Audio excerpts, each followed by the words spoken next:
स्वागत है आपका केम कोर्स के इस यूट्यूब चैनल में। दोस्तों आज के इस वीडियो लेक्चर में हम कंटिन्यू करने वाले हैं हमारा क्लास 12th केमिस्ट्री का चैप्टर नंबर फर्स्ट, जिसका नाम है सॉल्यूशन। आज का ये वीडियो लेक्चर होने वाला है हमारा सॉल्यूशंस का लेक्चर नंबर थर्ड। और इस वीडियो लेक्चर में हम सॉल्यूशंस चैप्टर से एक नए टॉपिक के बारे में बात करेंगे और उस टॉपिक का नाम है सोल्यूबिलिटी या सोल्यूबिलिटी ऑफ अ सॉल्यूशन। जो हमारा नया टॉपिक है वो होने वाला है सोल्यूबिलिटी।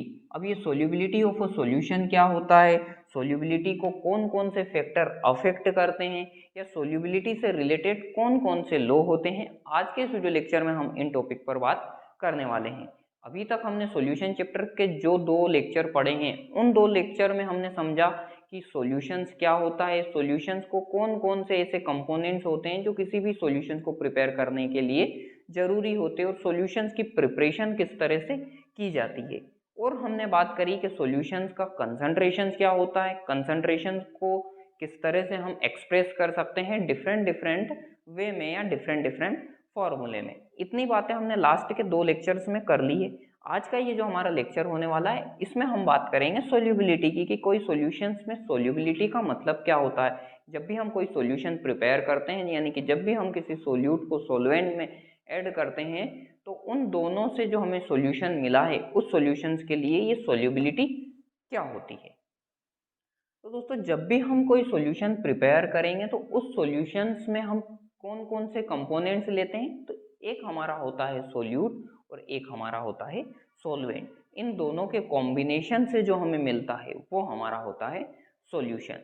अब सॉल्यूशंस के अंदर आप जितना भी सोल्यूट ऐड कर रहे हो, यानी कि आपने जितना भी सॉल्वेंट लिया है उस सॉल्वेंट में आपने जितना सोल्यूट ऐड किया है, वो सोल्यूट कितना क्वांटिटी में उस सोलवेंट के अंदर डिजोल्व हुआ है। सपोज आपने 10 ग्राम ऑफ सोल्यूट लिया था, उस 10 ग्राम सोल्यूट में से कितना सोल्यूट उस सोलवेंट के अंदर डिजोल्व हुआ है, उसी क्वांटिटी को हम क्या बोलते हैं, उसी डिजोल्व क्वांटिटी को हम बोलते हैं उस सॉल्यूशंस की सोल्यूबिलिटी। अब कुछ सॉल्यूशन ऐसे होते हैं या कुछ सॉल्वेंट ऐसे होते हैं जिनमें 100% डिजोल्यूशंस की कैपेसिटी होती है, जो 100% डिजोल्व हो जाते हैं, जबकि कुछ सोल्यूट ऐसे होते हैं जो पार्शियली डिजोल्व होते हैं, यानी आपने जितनी क्वांटिटी ली उतनी 100% क्वांटिटी, जितने मोल आपने लिए वो सारे के सारे मोल सॉल्यूशन में डिजोल्व नहीं होंगे, सॉल्वेंट में डिजोल्व नहीं होंगे।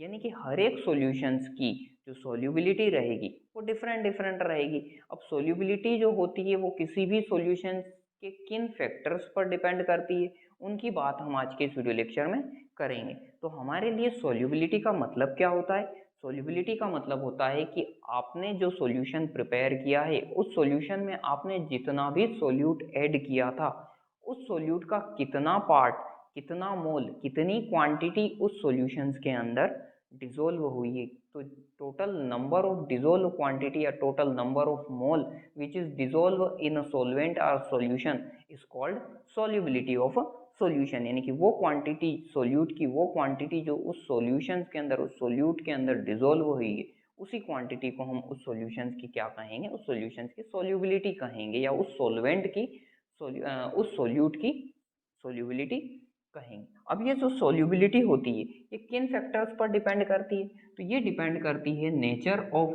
सोल्यूट, जो आपने सोल्यूट लिया है उसके नेचर पर। नेचर ऑफ सोल्यूट, हर एक सोल्यूट की डिसोल्व होने की कैपेसिटी अलग अलग होती है, हर एक सोल्यूट की डिसोल्व होने की टेंडेंसी डिफरेंट डिफरेंट होती है। और किस पर डिपेंड करती है किसी भी सॉल्यूशन की सोल्यूबिलिटी, ये डिपेंड करेगी नेचर ऑफ सोलवेंट। यानी कि जो आपने सॉल्वेंट लिया है, जिसमें आपने सोल्यूट को डिसोल्व किया है, उस सॉल्वेंट का नेचर कैसा है, क्योंकि हर एक सॉल्वेंट का नेचर डिफरेंट डिफरेंट होता है। हर एक सॉल्वेंट अलग अलग कैपेसिटी के साथ में अलग अलग सोल्यूट को डिसोल्व करता है।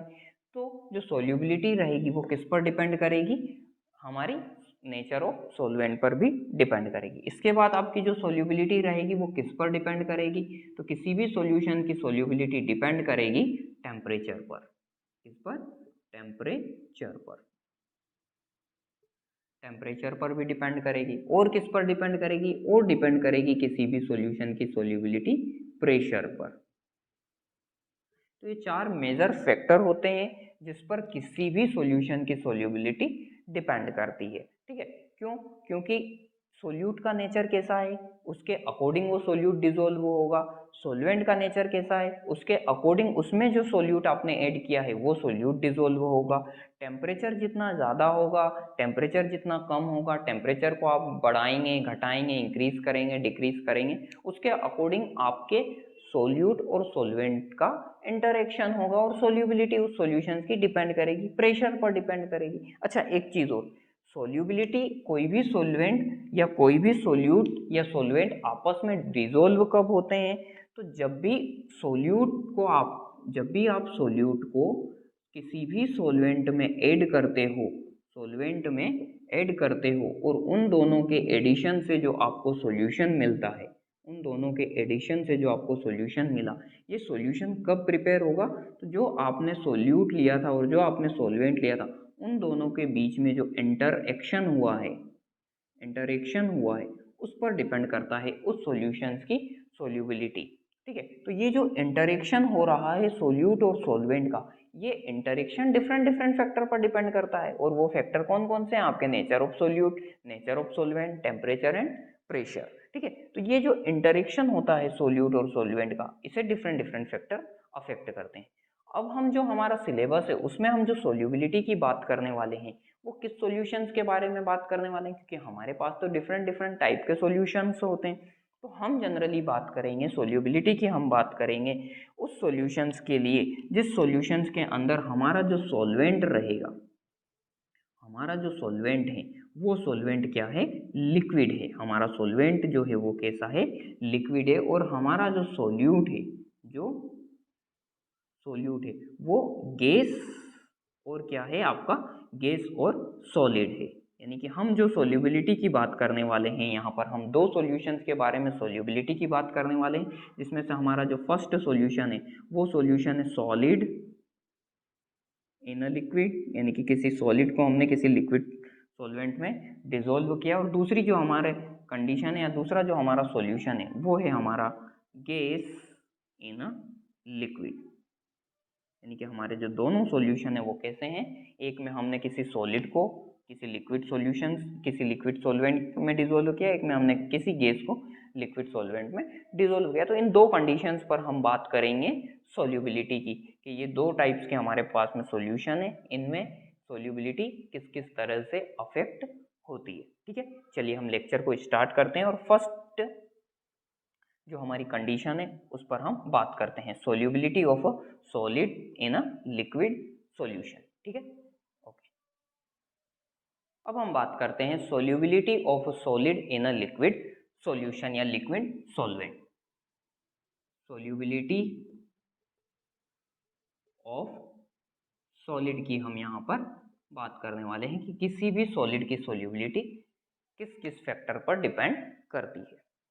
तो देखिए, जब भी हम किसी सॉलिड को किसी लिक्विड सॉल्वेंट में डिसॉल्व करेंगे, लिक्विड सॉल्वेंट में ऐड करेंगे, तो हर एक सॉलिड हर एक लिक्विड में डिसॉल्व नहीं होता। सपोज आप NaCl को वाटर में डिसॉल्व करोगे, वो डिसॉल्व हो जाएगा, है ना। आप शुगर को वाटर में डिसॉल्व करोगे, वो डिसॉल्व हो जाएगी।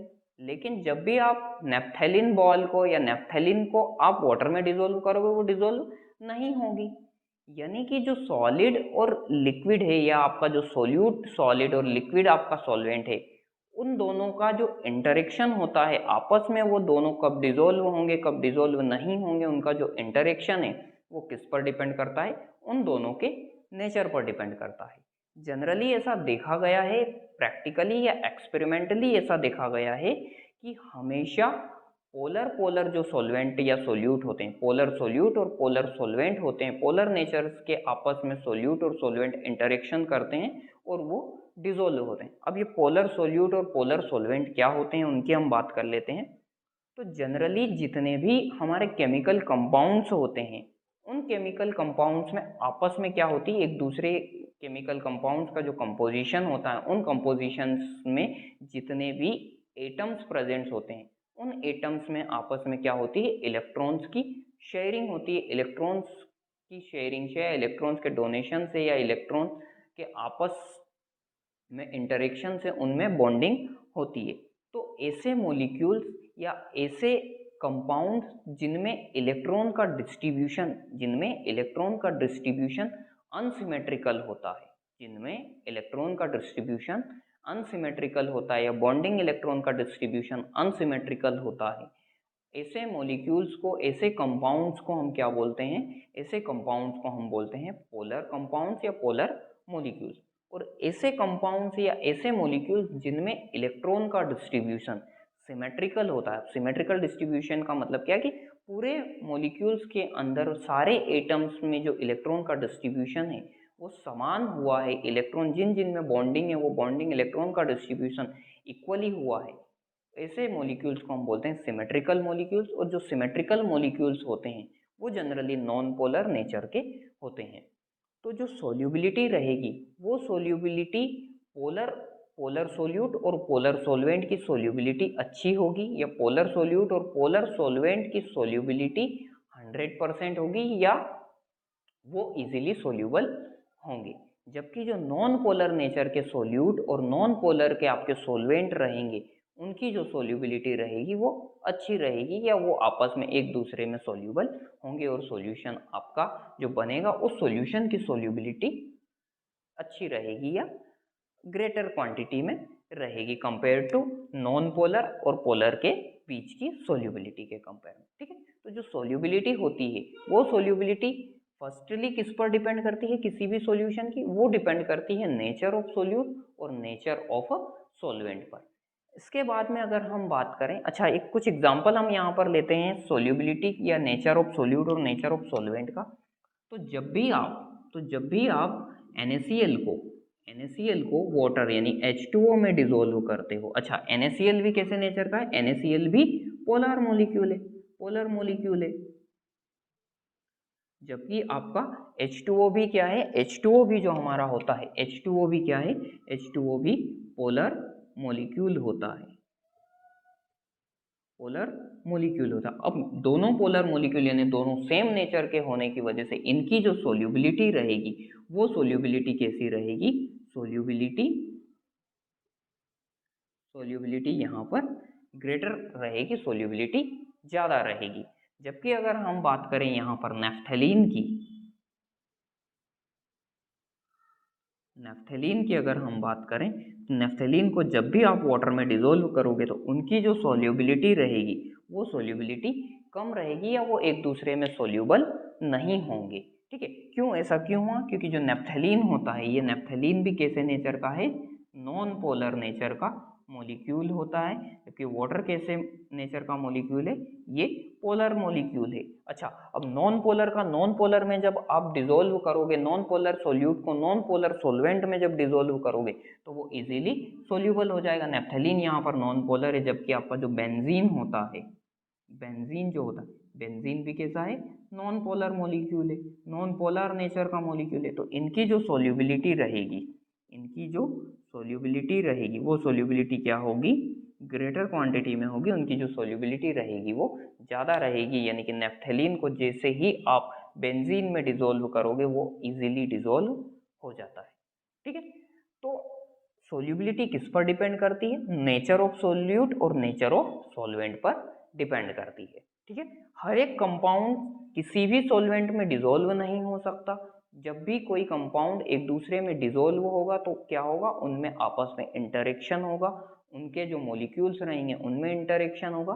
अगर वो इंटरेक्शन सही से हुआ, अगर वो इंटरेक्शन पॉजिटिव वे में हुआ, अगर उन दोनों में इंटरेक्शन पॉसिबल हुआ, तभी वो सोल्यूबल एक दूसरे में हो पाएंगे।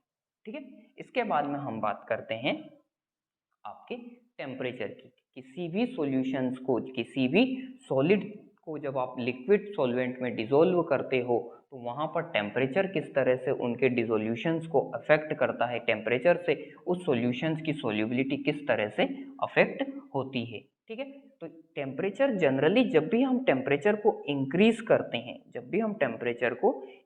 करते हैं तो जो कंपाउंड्स होते हैं आपके, या जो मॉलिक्यूल्स होते हैं, उन मॉलिक्यूल्स के जो बॉन्ड होते हैं वो बॉन्ड क्या करते हैं? आपस में ब्रेक होते हैं, वो बॉन्ड टूटते हैं, और आपका जो कंपाउंड होता है वो कंपाउंड आपका किसी और फॉर्म में कन्वर्ट होना स्टार्ट हो जाता है। जनरली कंपाउंड्स के जो बॉन्ड होते हैं वो हायर एनर्जी पर क्या होने लगते हैं, ब्रेक होने लगते हैं। अब यहाँ पर सोल्यूबिलिटी का टेम्परेचर के साथ में किस तरह से रिलेशन होता है, कौन से सॉल्यूशन की या कौन से सोल्यूट की टेम्परेचर इंक्रीज करने पर सोल्यूबिलिटी इंक्रीज करेगी, कौन से सोल्यूट की टेम्परेचर इंक्रीज करने के साथ साथ सोल्यूबिलिटी डिक्रीज करेगी, उसकी हम यहाँ पर बात करते हैं। तो हमने अभी आपको बताया कि सोल्यूबिलिटी या कोई सॉल्यूशन या कोई सोल्यूट कब किसी भी सॉल्वेंट में डिसॉल्व होता है, जब उन दोनों के बीच में आपस में इंटरेक्शन हो। इंटरेक्शन मतलब जब उन दोनों के बीच में आपस में केमिकल कोई रिएक्शन होती हो, तब वो एक दूसरे में क्या होंगे, डिसॉल्व होंगे। अब यहाँ पर केमिकल रिएक्शन कैसी हो रही है उस पर डिपेंड करता है कि टेम्परेचर को जब आप इंक्रीज करोगे तो उस सॉल्यूशन की या उस सोल्यूट की सोल्यूबिलिटी ज़्यादा होगी या कम होगी। चलिए हम यहाँ पर देखते हैं, हमारे पास में दो तरह की रिएक्शन होती है। एक हमारे पास में होती है एक्सोथर्मिक रिएक्शन, एक्सोथर्मिक रिएक्शन, एक होती है हमारे पास में एंडोथर्मिक, एंडोथर्मिक रिएक्शन। अब ये एक्सोथर्मिक रिएक्शन क्या होती है, एंडोथर्मिक रिएक्शन क्या होती है, आप जानते होंगे, आपने छोटी क्लासेस में पढ़ा होगा। ड्यूरिंग द रिएक्शन, जब किसी रिएक्शंस के दौरान, जब भी किसी रिएक्शंस के दौरान टेम्परेचर या हीट क्या होती है, जब भी किसी रिएक्शन, कोई रिएक्शन होती है और हीट क्या होती है, हीट इवॉल्व होती है, हीट बाहर निकलती है, तो ऐसी रिएक्शन को हम क्या बोलते हैं, एक्सोथर्मिक रिएक्शन। एंडोथर्मिक रिएक्शन किन्हें बोलते हैं, जब भी किसी रिएक्शन को करवाना हो और उस रिएक्शन को करवाने के लिए आपको हीट देनी पड़े, टेम्परेचर इंक्रीज करना पड़े, तो ऐसी रिएक्शन को हम क्या बोलते हैं, एंडोथर्मिक रिएक्शन। ठीक है, तो एक्सोथर्मिक रिएक्शंस के होने पर हीट ऑलरेडी क्या हो रही है, बाहर निकल रही है, हीट ऑलरेडी इवॉल्व हो रही है, और ऐसी कंडीशन में अगर आप और टेम्परेचर को इंक्रीज करोगे तो वो उस रिएक्शन के फेवर में नहीं होगा, वो उस रिएक्शन के लिए सोल्यूबिलिटी को क्या करेगा, डिक्रीज करेगा, वो कंडीशंस उस रिएक्शंस को फेवरेबल नहीं होगी।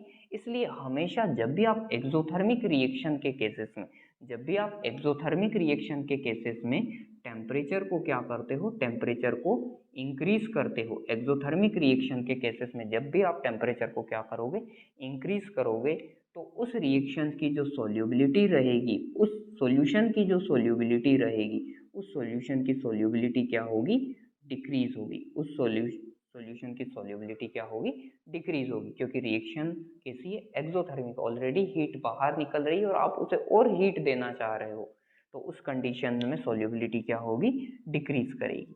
जब भी रिएक्शन एंडोथर्मिक हो और जब भी आप टेम्परेचर को क्या करते हो, इंक्रीज करते हो, टेम्परेचर को क्या करते हो, इंक्रीज करते हो, उस कंडीशन में आपकी जो सोल्यूबिलिटी रहेगी वो सोल्यूबिलिटी क्या होगी, सोल्यूबिलिटी, सोल्यूबिलिटी आपकी इंक्रीज करेगी, क्योंकि रिएक्शन कैसी, एंडोथर्मिक है, रिएक्शंस को होने के लिए एनर्जी की रिक्वायरमेंट है, एनर्जी यानी कि हीट की रिक्वायरमेंट है, और आप उसे टेम्परेचर दे रहे हो तो वो उसके लिए फेवरेबल होगी। तो सोल्यूट और सोलवेंट का इंटरेक्शन अगर एक्सोथर्मिक हो रहा है और आप टेम्परेचर इंक्रीज करोगे तो उसकी सोल्यूबिलिटी क्या हो जाएगी, डिक्रीज कर जाएगी। सोल्यूट और सोलवेंट का इंटरेक्शन एंडोथर्मिक रिएक्शंस के फॉर्म में हो रहा है, एंडोथर्मिकली हो रहा है, तो सोल्यूबिलिटी क्या होगी, टेम्परेचर इंक्रीज करने पर सोल्यूबिलिटी आपकी इंक्रीज करेगी। ठीक है, तो इस तरह से टेम्परेचर का अफेक्ट पड़ता है solubility of solid in a liquid solution. ये दोनों कंडीशंस आप याद रखना, एक्सोथर्मिक के लिए किस तरह से टेम्परेचर अफेक्ट करेगा और एंडोथर्मिक के लिए किस तरह से टेम्परेचर अफेक्ट करेगा। ठीक है, इसके बाद में हम नेक्स्ट जो अफेक्ट देखते हैं किसी भी सॉल्यूशन की सोल्यूबिलिटी के लिए या सॉलिड की सोल्यूबिलिटी के लिए, वो हमारा होता है प्रेशर। प्रेशर कि प्रेशर को इंक्रीज करने पर या प्रेशर को डिक्रीज करने पर किस तरह से सॉलिड की सोल्यूबिलिटी या किस तरह से सॉलिड की solubility in a liquid solvent affect होगी। तो जनरली जो सॉलिड और लिक्विड होते हैं, सॉलिड और लिक्विड होते हैं, वो कैसे नेचर के होते हैं, इनकम्प्रेसिबल होते हैं। इनकम्प्रेसिबल का मतलब होता है कि उन्हें हम कंप्रेस नहीं कर सकते, उन पर जब हम प्रेशर अप्लाई करते हैं तो उनके वॉल्यूम में कोई चेंजेस नहीं आता। कब, प्रेशर अप्लाई करने पर। अब जब वॉल्यूम में चेंजेस नहीं आ रहा है प्रेशर के अप्लाई होने पर, तो उन दोनों के आपस में इंटरेक्शंस हो रहा है, जो इंटरेक्शंस हो रहा है उस इंटरेक्शन पर भी कोई इफेक्ट नहीं पड़ता। तो जनरली जो सॉलिड का सॉल्यूशन होता है, सॉलिड को जब हम डिसॉल्व करते हैं इन लिक्विड सॉल्यूशन, वहां पर प्रेशर को इंक्रीज करने या डिक्रीज करने पर सॉल्यूशन की सॉल्युबिलिटी कैसी होती है, अनइफेक्टेबल होती है, अनइफेक्टेड होती है। तो ये था हमारा solubility of a solid solution, solubility of a solid in a liquid solution. इसके बाद में हम बात करते हैं solubility of gases in a liquid solution. पहले इसे रफ कर लेते हैं। अब हम बात करते हैं solubility of gases in a liquid solution, यानी कि अब हम सोल्यूबिलिटी ऑफ गैस की बात करेंगे किसी भी लिक्विड के अंदर। ठीक है, तो जनरली जब भी हम किसी गैस को किसी भी लिक्विड सॉल्यूशंस में डिसॉल्व करते हैं, जब भी हम किसी गैस को किसी भी लिक्विड में डिसॉल्व करते हैं, तो कितनी क्वांटिटी की हमने गैस ली थी, कितने मोल्स ऑफ हमने गैसेस लिए थे, और total number of moles gases में से कितनी गैसेस उस सॉल्यूशंस के अंदर उस सॉल्वेंट में डिसॉल्व हुई है, उसको हम क्या बोलते हैं, सोल्यूबिलिटी ऑफ गैस बोलते हैं। जनरली हम देखते हैं कि हमारा जो वाटर होता है, मरीन्स का वाटर होता है, रिवर्स वाटर होता है, उस वाटर में हमारी ऑक्सीजन गैस क्या होती है, डिसॉल्व होती है, और ऑक्सीजन डिसॉल्व वाटर में इजीली होती है। अब ऑक्सीजन वाटर में डिसॉल्व हो है, इसी की वजह से जो एक्वेटिक ऑर्गेनिज्म है, एक्वेटिक लिविंग्स हैं, वो इजीली वहां पर क्या कर पा रहे हैं, सर्वाइव कर पा रहे हैं। यानी कि हम बोल सकते हैं कि लिक्विड के अंदर हम किसी भी गैसेस को इजीली डिसॉल्व कर सकते हैं। बट हम यहाँ पर बात कर रहे हैं कि सॉल्युबिलिटी ऑफ गैसेस, कि आप जब भी किसी गैस को लेते हो और उस गैस को आप किसी भी लिक्विड में डिसॉल्व कर रहे हो, तो वो कितनी क्वांटिटी में उस लिक्विड में डिसॉल्व हो रहा है, किस वेरिएशन या किस क्वांटिटी के साथ में या किस परसेंट के साथ में वो उस लिक्विड में डिसॉल्व हो रहा है, और वो कौन कौन से फैक्टर पर डिपेंड करेगा। तो अभी हमने बात करी थी कि सोल्यूबिलिटी किस किस पर डिपेंड करती है, नेचर ऑफ सोल्यूट पर डिपेंड करती है, नेचर ऑफ सॉल्वेंट पर डिपेंड करती है, साथ ही में प्रेशर पर डिपेंड करती है और टेम्परेचर पर डिपेंड करती है। ठीक है, तो यहाँ पर हम बात करने वाले हैं सोल्यूबिलिटी ऑफ गैस की।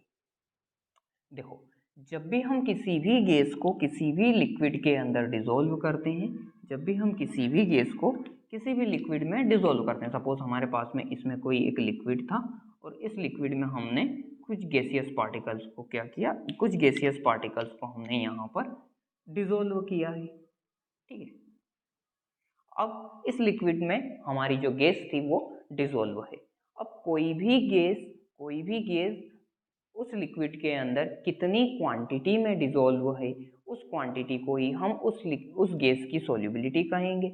अब यहाँ पर आप देखो, तो जैसे जैसे हम इस लिक्विड पर प्रेशर अप्लाई करेंगे, इस लिक्विड पर हम क्या अप्लाई करेंगे, प्रेशर अप्लाई करेंगे, इस गैस का जितना भी डिसोल्यूशन होगा, इस गैस का जो डिसोल्यूशन होगा वो डिसोल्यूशन इंक्रीज करेगा पर वॉल्यूम ऑफ लिक्विड के पर वॉल्यूम में उस गैसेस के जो नंबर्स रहेंगे, गैसेस का जो मोल्स रहेंगे, वो मोल्स क्या होंगे, इंक्रीज होंगे। क्यों इंक्रीज होंगे, देखिए आप, सपोज हमारे पास में ये एक लिक्विड सॉल्यूशन था, इस सॉल्यूशन में कुछ गैसेस डिसॉल्व थी, यानी ये जो सॉल्यूशन था हमारा, वो सॉल्यूशन कैसा था, गैस लिक्विड का सॉल्यूशन था। ठीक है, अब इस सॉल्यूशन के अंदर वो गैसियस पार्टिकल्स डिसॉल्व थे। ठीक है, अब मैंने क्या किया कि इस सॉल्यूशंस में जो गैसियस पार्टिकल्स डिसॉल्व थे, उस गैसियस पार्टिकल्स वाले सॉल्यूशंस पर एक प्रेशर, एक पिस्टन के थ्रू क्या कर दिया, एक पिस्टन के थ्रू प्रेशर्स को अप्लाई किया। जब भी मैं जैसे ही प्रेशर्स को अप्लाई करूंगा, जैसे ही इस लिक्विड की सरफेस से पिस्टन से मैं प्रेशर अप्लाई करूंगा, प्रेशर अप्लाई करने पर ये जो गैसियस पार्टिकल्स रहेंगे, ये जो गैस रहेगी, इसके जो पार्टिकल्स रहेंगे, वो पार्टिकल्स क्या होंगे, एक दूसरे से क्लोजर होंगे, एक दूसरे के पास आएंगे।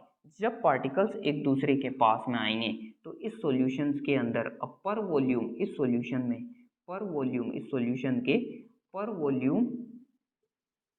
वॉल्यूम में नंबर ऑफ गैसियस मोल्स जो होंगे, नंबर ऑफ गैसियस मोल्स जो होंगे वो क्या हो गए, गैसियस मोल्स इंक्रीज हो गए, नंबर ऑफ गैसियस मोल्स क्या हो गए, पर वॉल्यूम ऑफ सॉल्यूशंस में इंक्रीज हो गए। यानी कि कहने का मतलब ये कि जब भी आप किसी लिक्विड सॉल्यूशंस के अंदर जिस सॉल्यूशन में गैस डिसॉल्व है, उस पर आप प्रेशर अप्लाई करते हो, उस सॉल्यूशन पर आप प्रेशर अप्लाई करते हो, तो उस सॉल्यूशंस के अंदर, उस सॉल्यूशंस के पर वॉल्यूम में, उस सॉल्यूशंस के पर वॉल्यूम में गैस के मोल्स क्या हो जाते हैं, इंक्रीज हो जाते हैं। और इसी को हम क्या बोलते हैं, हेनरीज लॉ बोलते हैं। हेनरी ने क्या कहा था, ये जो बात कही थी, ये जो स्टेटमेंट दिया था, ये जो फिनोमिना है जिससे हमें सबसे पहले इंट्रोड्यूस करवाया था, वो हमें करवाया था एक साइंटिस्ट ने, और उन साइंटिस्ट का नाम क्या था, हेनरी। और इसी को हम क्या बोलते हैं, हेनरीज लॉ बोलते हैं। इसी को हम क्या बोलते हैं, हेनरीज लॉ बोलते हैं। क्या कहा था हेनरी ने, हेनरी ने कहा था कि किसी भी सॉल्यूशंस के अंदर, किसी भी सॉल्यूशंस के अंदर जिसमें गैस डिसॉल्व है लिक्विड के अंदर, उस गैस की जो सॉल्युबिलिटी रहेगी, solubility of a gas in a liquid solutions is directly proportional to the partial pressure of a liquid solution which liquid solution partial pressure of a liquid solution, उस liquid solution का जो partial pressure रहेगा, और वो partial pressure किससे apply हो रहा है, वो partial pressure अप्लाई हो रहा है उस liquid solution की surface के ऊपर जितने भी gaseous particle present हैं, उन particles की partial pressures के थ्रू। और ये जो हेनरीज लॉ होता है, इस हेनरीज लॉ का जो एक्सप्रेशन था, वो एक्सप्रेशन था P is equals to H, P is equals to K H, generally हम इसे लिखते हैं P is equals to K H. K H is Henry constant into X. X यहाँ पर क्या है, एक्स यहाँ पर है mole fraction. X is equals to, X is equals to mole fraction. Mole fraction किसका, मोल फ्रैक्शन, वो जो गैस डिसॉल्व है उस सॉल्यूशन के अंदर, उस गैस का मोल फ्रैक्शन। यानी कि जितना ज़्यादा प्रेशर होगा, पार्शियल प्रेशर जितना ज़्यादा होगा, नंबर ऑफ मोल्स या नंबर ऑफ मोल फ्रैक्शन उस गैस का क्या होगा, उतना ज़्यादा होगा। यही था हमारा हेनरी का लॉ। ठीक है, अब ये जो यहाँ पर के एच होता है, ये के एच क्या है, के एच यहाँ पर है आपका हेनरी कांस्टेंट, जिसे हम क्या बोलते हैं, हेनरी कांस्टेंट। इस के एच की वैल्यू डिपेंड करती है गैस के नेचर पर, डिपेंड करती है सॉल्यूशंस के नेचर पर, यानी सॉल्यूएंट के नेचर पर। इसकी वैल्यू डिपेंड करती है टेम्परेचर पर, अलग अलग टेम्परेचर पर के एच की वैल्यू अलग अलग होती है। अलग अलग पार्शियल प्रेशर के लिए के एच की वैल्यू अलग अलग होती है। ठीक है, तो जितनी ज़्यादा के एच की वैल्यू होगी, जितनी ज़्यादा के एच की वैल्यू होगी, उतना कम क्वांटिटी में, उतनी कम क्वांटिटी में किसी भी गैस का मोल फ्रैक्शन होगा। ठीक है, तो ये था हमारा हेनरीज का लॉ। आज के इस वीडियो लेक्चर में हमने जो बात करी, वो बात करी सोल्यूबिलिटी ऑफ सॉल्यूशंस के बारे में। सोल्यूबिलिटी ऑफ सॉल्यूशन में हमने दो डिफरेंट तरीके से सोल्यूबिलिटी को समझा। पहले जो हमने समझा वो solubility of a solid in a liquid solution समझा। फिर हमने समझा solubility of gases in a liquid solution समझा। सोल्यूबिलिटी किस तरह से अफेक्ट करती है किसी भी गैस के सॉल्यूशंस में, सोल्यूबिलिटी किस तरह से अफेक्ट होती किसी भी सॉलिड सॉल्यूशंस के लिए, सॉलिड जिसमें लिक्विड में डिसॉल्व है उसके लिए। अच्छा, एक चीज़ और, यहाँ पर टेम्परेचर का क्या इफेक्ट होगा सोल्यूबिलिटी ऑफ गैस में, टेम्परेचर किस तरह से सोल्यूबिलिटी ऑफ गैस को अफेक्ट करेगा। तो जब भी हम किसी भी ऐसे सॉल्यूशंस का टेम्परेचर इंक्रीज करते हैं जिसमें गैसेस क्या हैं, डिसॉल्व हैं, तो जनरली टेम्परेचर को इंक्रीज करने पर गैस की काइनेटिक एनर्जी क्या होती है, इंक्रीज होती है। गैस के पार्टिकल्स क्या करने लगते हैं, गैस के पार्टिकल्स मूवमेंट उनका बढ़ जाता है। और जनरली जब भी हम टेम्परेचर को इंक्रीज करेंगे किसी भी गैसियस सॉल्यूशंस के लिए, या किसी भी ऐसे सॉल्यूशंस के लिए जिसमें लिक्विड में गैसियस डिसॉल्व होती है, तो वहाँ पर गैस की जो सॉल्युबिलिटी होती है वो क्या हो जाती है, डिक्रीज हो जाती है। गैस की सॉल्युबिलिटी किस तरह से डिक्रीज होती है टेम्परेचर इंक्रीज करने पर, ये हम नेक्स्ट लेक्चर्स में पढ़ेंगे। इसीलिए तो जब भी टेम्परेचर बढ़ता है, जब भी वार्म वाटर होता है, वाटर का टेम्परेचर हम इंक्रीज करते हैं, या हम यूँ बोल सकते हैं कि जो कोल्ड वाटर होता है, उस कोल्ड वाटर में एक्वेटिक ऑर्गेनिज्म को, एक्वेटिक लिविंग्स को रहना इजी होता है कंपेयर टू वार्म वाटर के कंपेयर में। ठीक है, तो आज के इस वीडियो लेक्चर में हमने सोल्यूबिलिटी ऑफ सॉल्यूशंस की बात करी। मुझे उम्मीद है इस वीडियो लेक्चर से आपको समझ में आया होगा सोल्यूबिलिटी क्या होती है, solubility of liquid solubility of solid in a liquid solution को कौन कौन से फैक्टर अफेक्ट करते हैं, solubility of gases in a liquid solution किस तरह से अफेक्ट होती है। तो अगर आपको ये वीडियो लेक्चर पसंद आया हो, इस वीडियो लेक्चर से आपको सोल्यूबिलिटी ऑफ सॉल्यूशन को समझने में हेल्प मिली हो, तो इस वीडियो लेक्चर को अपने दोस्तों के साथ में जरूर शेयर कीजिएगा। मिलते हैं हम नेक्स्ट लेक्चर में, तब तक के लिए बाय बाय, थैंक यू।